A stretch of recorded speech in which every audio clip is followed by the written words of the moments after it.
Alors c'est un pôle où il y a deux caractéristiques, beaucoup d'innovation, beaucoup de technologie, mais aussi beaucoup de jeunes. Vous allez voir pourquoi. Je suis avec Magali Kriner qui est responsable communication de l'école d'application des métiers des travaux publics et qui est venue présenter ici des machines, on dirait des jeux vidéo géants. Vous allez voir ce que c'est dans un instant. Qu'est-ce que c'est, Magali?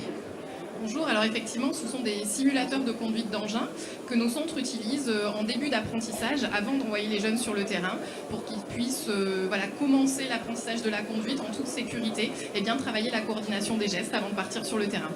Alors, je vais vous montrer à quoi ça ressemble avec Didier. Je vais demander à Didier de filmer Valentin qui est ici. Valentin qui est au volant, si l'on peut dire, parce que c'est pas un volant, hein, vous le voyez, ce sont des joysticks comme dans les jeux vidéo, mais c'est une reproduction exacte de ce qu'on trouve dans une pelle, comme on dit, une pelleteuse pour ceux qui ne connaissent pas les termes techniques. Et bien, voilà, Valentin, lui, est aux commandes de sa pelle, et ce qui est intéressant, c'est qu'il travaille avec les 4 autres, ou les 3 autres plutôt, jeunes qui sont là. Quentin, par exemple, qui lui est au volant d'un camion, et tous travaillent ensemble sur le même chantier. Alors, on va montrer Valentin qui est en train de récupérer de la terre virtuelle, bien sûr, et qui va la mettre, cette terre virtuelle, sur ou dans la benne du camion de Quentin, qui lui est venu se garer juste devant Valentin. C'est l'objectif, évidemment, de travailler ensemble. Magali, une dernière petite question. Pourquoi c'est important pour vous d'être ici aujourd'hui ?